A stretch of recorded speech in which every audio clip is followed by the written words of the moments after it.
नमस्कार दोस्तों, मैं उरण सिंह राठौड़। आप देख रहे हैं झाबुआ की बात। झाबुआ की बात में हम आज बात करेंगे कि किस तरह कांतिलाल भूरिया 24 घंटे बाद ही अपने बयान पर सफाई देते नजर आए। न केवल कांतिलाल भूरिया बल्कि विक्रांत भूरिया ने भी कांतिलाल भूरिया के बयान पर सफाई दी और ये कहा है कि उनके बयान का गलत मतलब निकाला जा रहा होगा। उनका आशय कुछ और था और समझा कुछ और जा रहा है। कांतिलाल भूरिया ने आज कहा कि जो लोग ये कह रहे हैं कि कांतिलाल भूरिया रामद्रोही है, राम को नहीं मानता है, वे लोग शायद भूल गए हों कि आदिवासी समाज तो जन्मजात राम भगवान के साथ में है।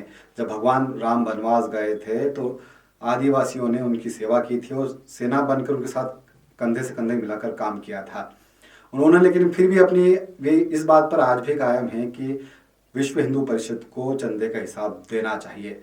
उन्होंने ये भी कहा कि वे खुद राम भक्त हैं लेकिन दिखावा नहीं करते। उन्होंने खुद ने राम मंदिर निर्माण के लिए 21,000 रुपये का चंदा दिया है। हालांकि कल की वे बात जिस बात पर बवाल मचा था, पूरा विवाद शुरू हुआ था, पूरी झाबुआ से लेकर दिल्ली तक की सियासत गर्म हो गई थी, उस शराब वाली दारू वाली बात पर उन्होंने आज कुछ नहीं कहा, उसका कोई जिक्र नहीं किया।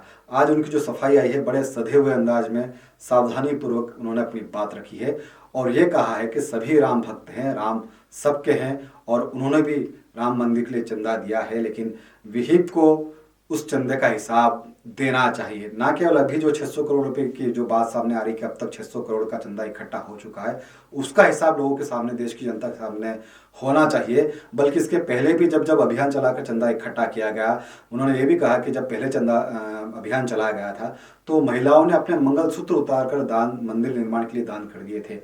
उसका क्या हुआ, उसका हिसाब भी विहिप को, देश की जनता के सामने रखना चाहिए। वे कह रहे हैं कि अभी जो 600 करोड़ और पहले जो 1200 करोड़ की बात सामने आ रही है कि 1200 करोड़ का चंदा इकट्ठा हुआ, उसका हिसाब देश की जनता के सामने लोगों को रखना चाहिए।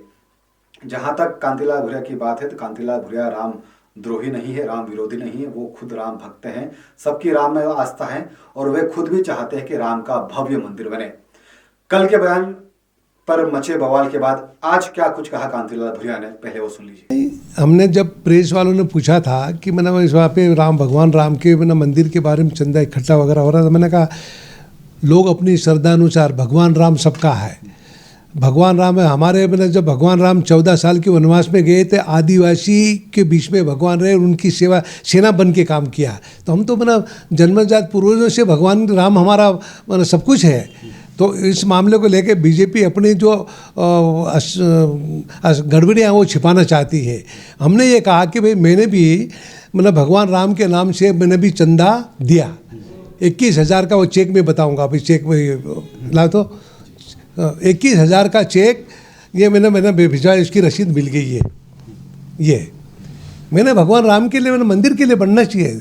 पर हमने उनसे पूछा कि वहाँ पर जो अभी तक कितना पैसा इकट्ठा हुआ, वो देश की जनता जानना चाहती है कि शुरू से लेकर अभी तक करोड़ों अरबों रुपया इकट्ठा हुआ, वो पैसा का हिसाब देश की जनता को बना दें और भगवान राम का भव्य मंदिर बने। पूरा देश चाहता है कि भव्य मंदिर बने, पर उसका पिछला हिस्सा बता रहे हैं और अभी दुनिया भर के टुकड़े बना दी चंदा वसूल करने के लिए। जगह जगह गांव में इधर में जा रहे हैं, फिर भी लोग दे रहे हैं, दिल खोल के दे रहे हैं। तो हमने ये कहा कि जो पैसा आता है उसको हिसाब देश की जनता को बताना चाहिए। इतना 1,000 करोड़ रुपया है। तो न केवल कांतिलाल भूरिया बल्कि यूथ कांग्रेस के प्रदेश अध्यक्ष विक्रांत भूरिया भी कांतिलाल भूरिया के बयान को लेकर सफाई देते हुए नजर आए। विक्रांत भूरिया ने कहा है कि जो कांतिलाल भूरिया ने कल जो कहा था, जो इस बात को लेकर इतना हंगामा मचा था, उसका मतलब कुछ और था और समझा कुछ गया। उन्होंने कहा कि कांतिलाल भूरिया जो अनाधिकृत रूप से जो चंदा वसूली हो रही है, अलग अलग जगहों से खबरें आ रही है, उसको लेकर उन्होंने कहा था और उन्होंने इसका उदाहरण भी दिया कि भोपाल के अशोका गार्डन में एक युवक के पर एफआईआर दर्ज हुई है गलत तरीके से चंदा वसूली को लेकर।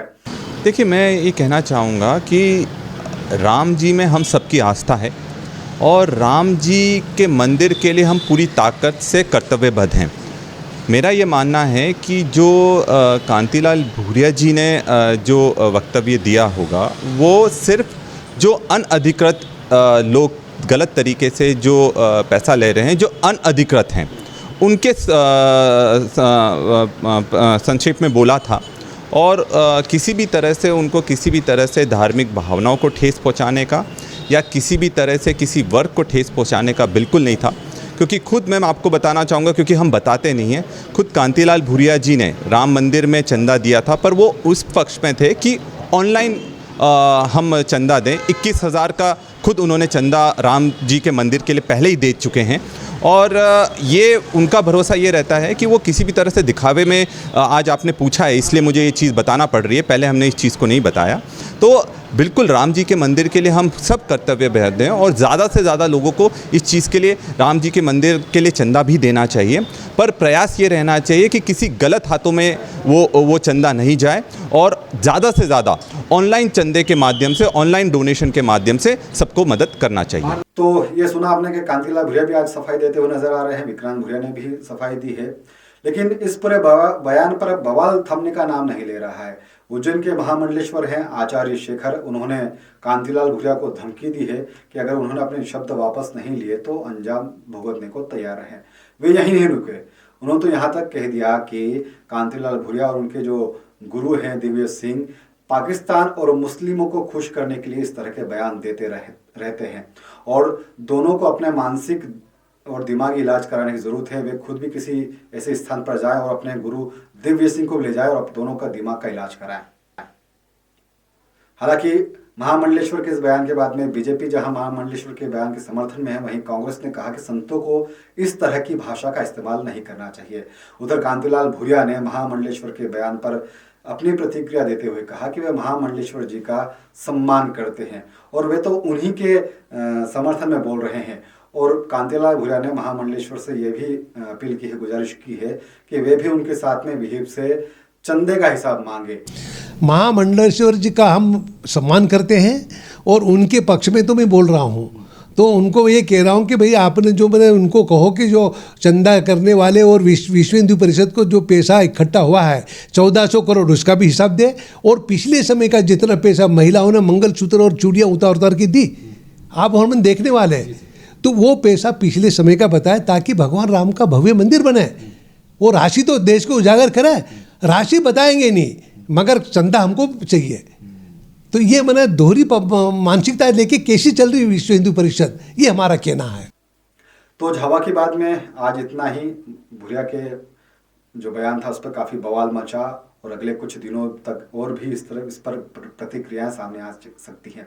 हालांकि अगर भूरिया के हम पूरे बयान को देखें तो अगर दारू वाले शब्द को हम छोड़ दें, दारू वाली बात को छोड़ दें, तो भूरिया की बात पर हम कह सकते हैं कि चंदे का हिसाब मांगना कोई गलत नहीं है, लेकिन जिस तरह से उन्होंने उसमें दारू की बात जोड़ दी थी, उससे न केवल बीजेपी, भले वो हमला बीजेपी पर करना चाह रहे हों, लेकिन कई ऐसे लोग भी हैं जो स्वेच्छा से लाखों रुपए का दान मंदिर निर्माण के लिए दे रहे हैं, आगे आकर दे रहे हैं। हमने कई तस्वीरें हमारे झाबुआ जिले से ऐसी देखी हैं कि जो छोटे छोटे बच्चे हैं अपने गुल्लक तोड़कर उसमें जो राशि निकल रही है वो राम मंदिर निर्माण के लिए दे रहे हैं। कई ऐसे लोग हैं जो दिहाड़ी मजदूर हैं, मतलब रोज के 100-200 रुपये कमाते हैं, वे लोग भी आगे बढ़कर चंदा दे रहे हैं राम मंदिर निर्माण के लिए। तो राम मंदिर निर्माण में और राम में तो पूरे देश की आस्था है। और बीजेपी पर जो हमला करना चाह रहे थे कांतिलाल भूरिया, अब वो दाव उनके ऊपर ही लगता है उल्टा पड़ गया। हालांकि आज के बयान में जो उन्होंने सफाई दी है उससे कहीं कुछ थोड़ा ये लग रहा है कि अब कांतिलाल भूरिया भी समझ चुके हैं कि जिस तरह से पूरे देश में चौतरफा विरोध हुआ उसमें कहीं न कहीं अब थोड़े से सुधार की गुंजाइश। और यही है बात है, जो खुद उन्होंने कहा कि वे भी राम भक्त हैं, राम सबके हैं, और उन्होंने खुद ने भी चंदा दिया है। तो झाबुआ की बात में आज इतना ही। अगर आपको हमारा ये कार्यक्रम पसंद आया हो तो हमें ज़रूर कमेंट करके बताएं और हमारे चैनल को सब्सक्राइब करना ना भूलें, इसे शेयर करना ना भूलें। आपके पास भी कोई मुद्दा हो, कोई बात हो तो हमें हम तक ज़रूर पहुँचाएं। बहुत बहुत शुक्रिया।